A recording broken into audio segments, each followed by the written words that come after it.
Hey guys, coming to you today from my home city in England. It's a lovely spring day and it's just a really nice time to be here. Today what I'm going to do is to give you a very honest summary of my language abilities in the languages that I actually count. Because I think, like many polyglots, there's lots of other languages that I can say phrases in or order my food in or even have a little bit of chit chat, but I don't count those when I say I speak 9 languages. I don't claim to speak those languages. Now, I say 9 today, I said 8 last time. The reason is that I'm now including Dutch. I do not usually count Dutch because my abilities are really not strong enough to say that I speak Dutch. I'm only counting it for the purpose of this series now because it is a language that I really like, and it's a language that I am actively trying to sort of revive and then maintain afterwards. And so it's going to be part of the series, so that's why I'm now saying 9. Let's get started so it doesn't take too long. So first one is French. I got some notes here. So French is my best foreign language. It's I absolutely adore French. I have a very special relationship with French. I used to hate to read when I was growing up, and I discovered my love for reading with French. And I've read more books in French than I have English. It's a language that I feel very comfortable expressing myself in. I've worked a couple of different French jobs and jobs that are for native speakers. Now, I don't speak like a native, but I was able to carry out those job functions in French. So it's French is in what I call sort of the comfortable maintenance phase. So maintaining French is really just a case of reading novels, watching films, and just enjoying French, honestly. And if I don't speak French for quite some time, it doesn't fluctuate very much. Japanese is a language that I one time spoke very, very, very fluently. I worked as an interpreter in Japan, and then after that lived there for 7 months. I went to university in Japan for 5 months. I worked as a barista and did in the service sort of industry in Japan. However, when I left Japan because of a very tough situation in my personal life, I actually did not speak Japanese very much at all for quite a long time, and so it got very rusty. Now, and then that was kind of a guilty thing on my conscience for like several years, where my Japanese just was not as good as it used to be. And it takes a lot more effort to maintain Japanese because it's not related to any of my other languages. However, for the last 5 or 6 months, I've been making a very solid and consistent effort to sort of revive and maintain my Japanese, and so it's really coming along a lot. I teach Japanese more than any other language, and I absolutely love teaching it, and I feel like I've gotten really very confident now teaching Japanese. I have so many resources I've created for my students, and it's just going really well. So Japanese, it needs a lot of work, and especially I never got Japanese to the stage where I could read like novels comfortably, and that's why I had a hard time maintaining it. And so that's my goal now, is I'm really doing a lot of reading, and I'm trying to get my skills to where I can read sort of novels comfortably eventually. After that we have Italian. Italian is I just love Italian. It's one of my favorite. I love Italian so much, and I feel like my Italian is very strong when I speak it. It's fairly accurate, I think. But it's not where my French is. You know, I still make plenty of mistakes, and I have almost no reading experience in Italian. Not even watching films. It's funny. Italian's a language that I've only really spoken it and then studied it. I haven't read novels or watched TV series, watched films, and so yeah, it's just not quite at the same. It's not quite. You know, when I don't speak Italian for a long time, it doesn't fluctuate too much, so I can still always speak it and understand very well, but it does fluctuate more than French, and so it's not quite in that comfortable maintenance stage yet. So it's mainly going to be films and novels and sort of a YouTube series, but I will also be doing some intensive Italian study to just push it over that edge. After that, there's Spanish. Now, Spanish is a very bizarre language for me because it's a language that I've been in contact with the longest. It was the first one I tried to learn on my own. I didn't get to like a fluent stage, but I did get to where I could sort of speak it a little bit.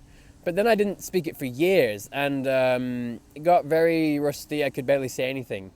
Then what happened is I learned French, and my French became very, very fluent. And then after that, Italian. And what I found is that my Spanish abilities like gradually just improved without even doing Spanish. So I suddenly realized one day at a conference, like, I had a lot of Spanish around me, and I was understanding almost everything that everybody was saying. And so it's been a very messy road with Spanish, where I finally got to it and made a really big effort recently, because I moved to Barcelona, and so I did finally really brush it up. But it was weird. I found myself able to speak in Spanish fairly well, and I understood very well, even though I have no reading experience in Spanish. I've never watched Spanish films, never watched Spanish TV series. I have not even that much experience speaking Spanish, but I can speak Spanish fairly well. So that's a language that I would like to really take the time to just get lots of exposure, lots of reading, watch a lot of films. I need to speak quite a bit, and I think that will really push it. Now, German. I really love German, and it was the language I learned the fastest ever. So it was the most intensive study I ever did. I was living in Portugal, and I was going to move to Germany, and I actually became conversationally fluent in German in just 6 weeks. It was a very intensive study, and it was incredible. I mean, I got to Germany after 6 weeks, and I was able to do everything in German. Now, I made plenty of mistakes. Hello, English church bells. But I was able to do it, but I didn't get it to a really, really strong level, but I was functional. Then I lost it. I didn't speak it for a long time, and it kind of went down, became quite inactive, and then I got back on it, and I got it back, and I got it even higher than before. And then I didn't speak it again, and it went down again, not quite as far down, and then I got back to it, and last year I almost moved to Germany again, and so I really did a solid push with German, and I maintained it for quite some time. And it really got quite strong, but it just didn't quite get to that. I didn't break into the sort of comfortable maintenance stage. And so German's still a language that when I don't speak it for quite some time, it does drop quite a bit. It fluctuates a lot. And so German is a language where I have a lot of resources for German, and I know exactly what I'm going to do. So it's a language that still I got to get it further before it's in that comfortable maintenance stage. Now, Swedish is almost exactly the same as German, but it's not quite as strong. So, same thing. I've studied it multiple times. Every time I get back to it, it gets higher, it gets better. I've been able to speak Swedish quite well. At the moment, it's quite rusty, so it's very similar to German, honestly. I just need to really give it a strong push and finally break through into that comfortable stage where I speak it very well most of the time, and where it doesn't fluctuate quite so much. Portuguese is very similar to Swedish and German. It's a language that I have multiple times spoken very, very well, actually. I understand very well, but for some reason it still is not there. It also fluctuates a lot.